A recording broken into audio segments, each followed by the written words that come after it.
Olympics 2021 was rescheduled due to the global health situation to start on Friday, July 23rd, and go until Sunday, the 8th of August 2021 in Tokyo, Japan. With boxing forming a part of the Olympic Games since 1904, it's one of the more established fighting sports at the Games. With all the weight classes and the male and female divisions, many boxers are expected to gain medals this year. We wanted to know more about the controversy surrounding Mourad Aliev's disqualification and other news. We hope you enjoy the video. Before we get into the video, don't forget to leave a like and subscribe to the channel with notifications turned on so you don't miss any of the new videos we post. Mourad Aliev's disqualification. Extraordinary scenes unfolded in the men's super heavyweight boxing competition at the Olympic Games on Sunday, August 1st, after French fighter Mourad Aliev's stunning disqualification. His opponent, Briton Frazer Clarke, suffered cuts on his face in what the referee deemed an intentional headbutt by Aliev, winning the match with 4 seconds left in the second round. Super heavyweight Mourad Aliev furiously argued his disqualification from the Tokyo Games, flying into a rage, kicking the mouthguard he had ejected from his mouth, and making offensive gestures with his arms while pacing around the ring before holding a ringside sit-in protest for nearly an hour. The first round went to Aliev 3-2. "It's totally unfair. I was winning the match," 26-year-old Aliev told a throng of reporters with the help of a translator, after finally abandoning his spot at the Kogakuin Arena in Tokyo. "I was just stopped without any warning and they just told me that you lost, just like that. So I think it was an act of sabotage. I prepared my whole life for this event, so getting mad for something like that is natural." His opponent, Clarke, who secured at least a bronze with the win, said he sympathized with the Frenchman, 3 years his junior, and that he had walked over to him after the bout to try to calm him down. The Briton said, "I've been in these situations myself. Often you're not thinking with your head, you're thinking with your heart, and your emotions are all over the place." Clarke said he had expected a tough match, having lost to him 6 weeks ago, although he noted that he had beat him twice in the past. He added, "He's a good fighter. I didn't want him to damage his reputation or to be rude to the judges and officials because they're only doing their job. I was trying to give him a bit of advice from an experienced and senior head. These things happen. I've had a lot of downs in my career, a lot of ups and a lot of downs. This is a down for him. I know him. He's a good person. I believe he will be a champion." Reaction. The boxing world reacted soon enough but showed division over the incident. Ray Zane tweeted, "Mourad Aliev is one of the most disgraceful amateur boxers I've ever seen. He was lucky only to be disqualified." Adam Breen reacted, "Apparently Clarke was equally to blame for the head clashes. I'm always running eyebrow first into things. Shameful behavior by Aliev, who refused to leave the arena."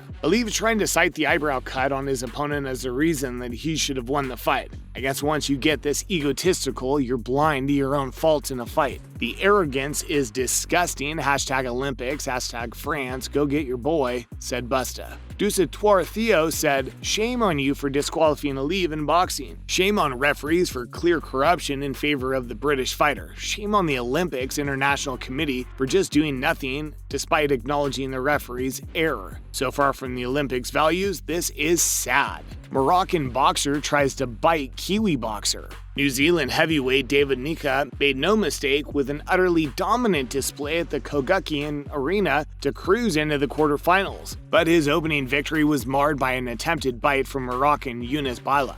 Naika, who waited 5 years for his Olympic debut, won 5-0, pushing him into the last 8, where he was to face Belarus' Ladislav Shmylakov after he defeated Samoa's Ato Blaziki Faugali 4-1. Such was Naika's dominance, he frustrated the 22-year-old Baila after attempting a bite to the ear in the final round. Naika gestured to the Sri Lankan referee Thambu Nelka Shumala after the incident, which brought about a warning only, while it was also warned twice for hitting the back of the head of Naika. Naika's skill was on another level to that of Baila, who paced the fight well, increasingly grew in confidence to pick off points from the jab, land slick combinations, and showcase good defensive movement. "It's 1 down, 3 to go," Naika told Sky Sport after the fight, "Really stoked to get through that one. It was always going to be a niggly one. I feel like I haven't really been in the ring for over a year now. I had my pro debut, but it only lasted 20 seconds. Nice to get back out there against a world-class Olympian." There was a little bit of foul play, Naika added, that Baila's attempted bite. "I didn't think he'd get away with it, but he tried to bite my cheekbone. Luckily, it was a little bit slippery. There was a lot of sweat there and he was wearing his mouth guard, so no broken skin. It's been on the scene for a while, but he's usually a calm, composed character. That happened and I was like, I thought we were having fun, but he clearly wasn't. My bad.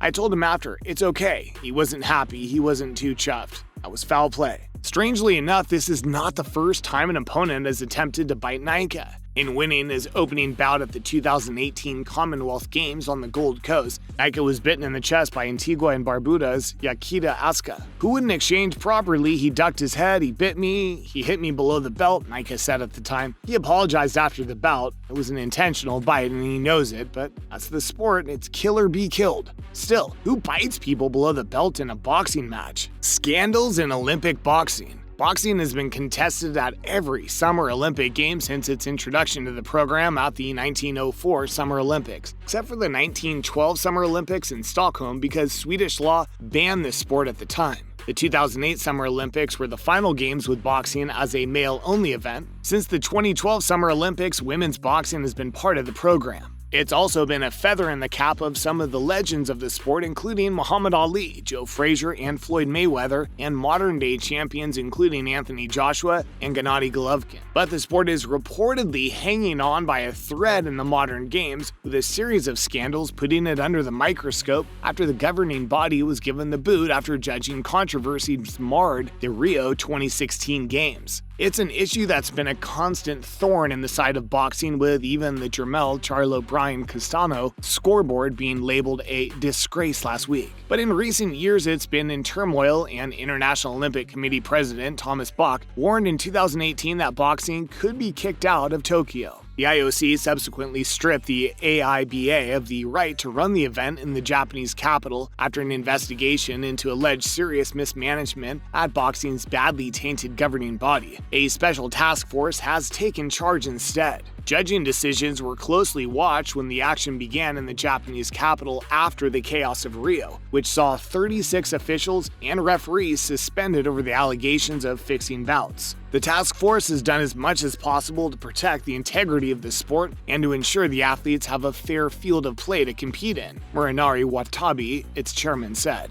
We hope that these games will be a turning point for the sport. Boxing scoring has always aroused controversy at the Olympics, and in Rio it burst to the fore once more when judges surprisingly condemned Irish amateur world champion Michael Conlon to a loss against Russia's badly bloodied Vladimir Nikitin. It was not the only questionable decision in Rio where the old punch-counting method of scoring bouts was replaced with judges. In Tokyo, to ensure more transparency, judges' scoring was shown after each round instead of just at the end of the fight. David Nika said that he now has more confidence in the judging. It's one of those things that we should not have to worry about as athletes, he said. How does Olympic boxing scoring work? Rules were a bit different this Olympics. Traditionally, the rules were a points accumulation, but from Rio and at the Tokyo Games, 5 judges awarded 10 points to the winner of each round, while the loser of the round was awarded between 7 and 9 points, which is more similar to professional boxing. Olympic boxing has 3 3-minute rounds, and there are 3 ways to claim a victory. A knockout victory is when one boxer either leaves his or her opponent incapable of fighting on, or the fighter is unable to stand up within a count of 10 from the referee. A referee stop contest comes when the referee or doctors agree a fighter can't carry on, as well as encompassing walkovers, disqualifications, or when a fighter's corner throws in the towel. If the fight goes the distance, the result comes down to the scorecards of the 5 judges. If all judges agree one fighter won, he is declared the unanimous victor. Although, if there are differences of opinion, it can also be declared via split decision. Protective headgear must be worn in women's boxing, but men have no longer had to wear headgear since the 2016 Olympics. The Olympic tournament follows a simple knockout format, with the winner going through to the next round, while the loser is knocked out. The winner of the final claims the gold medal, while the loser claims silver, and the bronze goes to the winner of the losing semifinalist. With that, we've come to the end of today's video. What do you think about Olympic boxing? Feel free to leave a comment. Thank you for watching. We hope to see you back soon again. Until then, stay safe.